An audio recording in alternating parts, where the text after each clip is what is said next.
Welcome to Headstones and Microphones, where we use AI to step into the past through a researched, first-person simulation of history's most interesting people. I am your host, Calvin. While we've added some creative storytelling, our goal is to inspire your own study of these fascinating lives. Now, let's meet our guest. Sandra, it is an absolute honour to have you here. I've been looking forward to this one for a long time. For those who may somehow not know who you are, who are you? Well, hello, Calvin. I'm Sandra Day O'Connor. Most people know me as a former Associate Justice of the Supreme Court of the United States.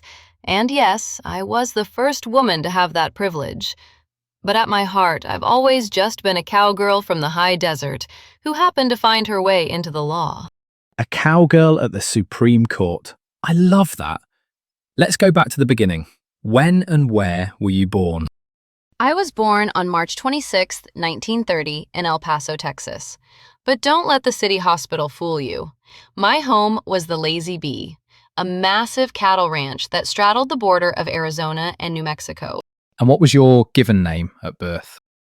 Just Sandra Day, simple and sturdy, like the land we lived on. Was there a story behind your birth name? Not a grand one, no. My mother, Ada May, and my father, Harry, just liked the sound of it.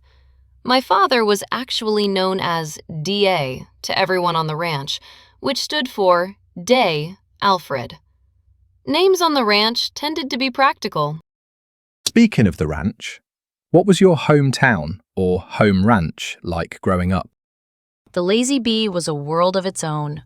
It was 198,000 acres of dusty, beautiful desert. We were 25 miles from the nearest town, down a long dirt road. For the first 7 years of my life, we didn't even have running water or electricity. It was isolated, but it was magnificent. You learn to appreciate the space and the silence. That sounds incredibly rugged. What was your family life like out there? It was very close-knit. My sister and brother weren't born until I was already 8 and 10, so for a long time it was just me and my parents. My mother was so refined. She'd read the New Yorker and the Wall Street Journal to me in the middle of the desert. My father taught me the ranching business. We were a team. What kind of kid were you in that environment? I suppose I was quite independent. I didn't have playmates my own age, so I spent my time with the ranch hands. I was more comfortable with adults than children. I was curious, a bit of a bookworm thanks to my mother, but I could also hold my own in a branding pen. What were your biggest fears growing up in such a wild place? You know, it wasn't the coyotes or the rattlesnakes. I had a .22 rifle for those. My biggest fear was probably failure. On a ranch, if you don't do your job, if you don't close a gate or mend a fence, animals can die or get lost. There was a high stakes to being reliable, and I took that very seriously. What did you dream of becoming as a child? I actually loved ranching and geology. I thought for a while I'd stay on the Lazy Bee forever. The law didn't really enter my mind until much later. I just wanted to be useful and capable. What were some of your favorite activities in school? Since there were no good schools near the ranch, I was sent to live with my grandmother in El Paso to attend school. I loved reading and history, but I also enjoyed the social side. I was quite active in the Radford School for Girls. But truly, my favorite activity was going home to the ranch for the summers to ride my horse Chico. What was your first job? My first official job on the ranch was branding cattle and mending fences. I was driving the ranch truck as soon as I could see over the dashboard, but my first legal job was a bit of a hurdle. After law school, the only offer I got was as a legal secretary. I turned it down and eventually talked my way into being an assistant deputy county attorney in San Mateo by offering to work for free at first. Was there a moment where you realized you were different from everyone else? It was probably during those job interviews after graduating third in my class at Stanford Law. Seeing that every firm wanted me as a secretary but not a lawyer just because I was a woman.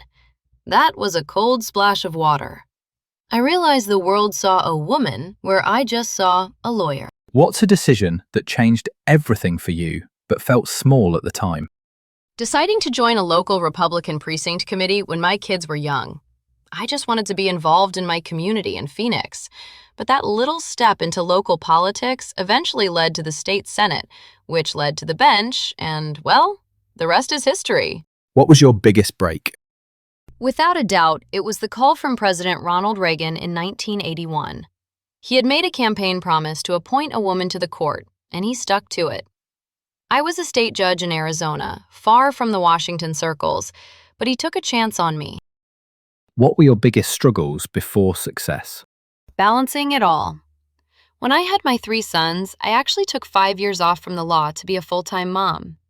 Coming back into the workforce after that gap and proving I was still sharp and capable was a real challenge. Did you ever consider quitting? Never. My father taught me that if something needs doing, you find a way to do it. You don't quit just because the dirt is hard or the sun is hot. Were there any specific daily habits or routines that you feel were essential to your success? I was a morning person. I like to get in early, stay organized, and keep a clear desk. But more than that, I believed in the power of lunch. On the Supreme Court, I insisted the justices eat lunch together. It's hard to stay angry at someone when you're passing them the salt. What job would you have had if fame never happened? I think I would have been perfectly happy running the Lazy Bee Ranch. There is a deep satisfaction in a day of physical labor and seeing a herd of healthy cattle. What misconceptions did people have about you? People often tried to pin me down as conservative or liberal, but I always saw myself as a pragmatist. I didn't want to change the world with one stroke of a pen. I wanted to solve the specific problem in front of me as fairly as possible. What's something people misunderstood about your life? People saw the robe and the gravity of the court, but they didn't always see the cowgirl who loved to dance and play tennis. I wasn't just a set of legal opinions. I was a person who loved a good joke and a brisk walk. Who had the biggest influence on your life? My grandmother, Mamie. When I lived with her in El Paso for school, she taught me about grace, poise, and the importance of an education. She was my rock. What was life like in your final years? It was a time of reflection. I retired from the court in 2006 to care for my husband John as he struggled with Alzheimer's. Eventually, I faced my own challenges with dementia, but I spent as much time as I could promoting civics education through my project, iCivics. I wanted to make sure the next generation understood how our democracy works. What were you working on in your career right before you passed away? Even after I left the bench, I was laser focused on iCivics. I truly believed that if we don't teach our children how to be citizens, our system won't survive. That was my final mission. When and where and how did you pass away, and how old were you? I passed away on December 1st, 2023 in Phoenix, Arizona. I was 93 years old. It was complications from advanced dementia and a respiratory illness, but I had lived a very, very full life. What's a random fact about you most people have never heard? I used to be quite the hunter. As a girl, I'd go out and shoot jackrabbits and coyotes. It was just part of ranch life back then. What was your favorite food? Oh, a good Mexican dish with plenty of spice. Living in the Southwest, you develop a taste for it. And I never turned down a good steak. Did you have a favorite book? I loved anything that told a good story about the American West. But I also wrote a few myself. My children's book, Chico, about my favorite ranch horse was very dear to me. Did you have any known rivalries? People loved to talk about me and Justice Ruth Bader Ginsburg, but we weren't rivals. We were sisters-in-law. We didn't always agree on the law, but we had a profound respect for each other. We even had a women's bathroom installed near the courtroom together because there wasn't one for us. What was the most outlandish purchase you made? I wasn't much for outlandish things, but I did love a good pair of cowboy boots. I'd wear them under my robe sometimes. A little piece of the ranch stayed with me even in Washington. What advice would you give people chasing success? Be persistent. When someone tells you no or you can't, don't let it fluster you. Just find another way around the fence. And always, always remember to give back to your community. Sandra, do you have any closing remarks or stories you'd like to share with the listeners before we sign off? I just want to say that it's been a joy to visit like this. My life was proof that it doesn't matter where you start, even a dirt road ranch. If you're willing to work hard and keep an open mind, you can go anywhere. Thank you so much for having me, Calvin. It's been a treat. The pleasure was all mine, Justice. We've travelled from the dusty trails of the Lazy Bee Ranch to the highest court in the land today. A trailblazer in every sense of the word, Sandra Day O'Connor showed us that pragmatism and a cowgirl's grit can change history. And that wraps up another conversation from beyond the grave. Thanks for joining us on the Headstones and Microphones podcast. Remember, legends may die, but their stories never do. Please help spread the word by sharing and following the pod.